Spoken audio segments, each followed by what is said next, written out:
Okay, so this is how Ronaldo kicks a free kick.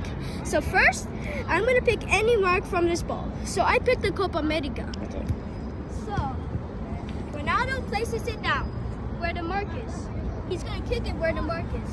So if you're righty or lefty, the lefty has to go back 9 steps. The righty has to do the same. So I'm a righty. 1, 2,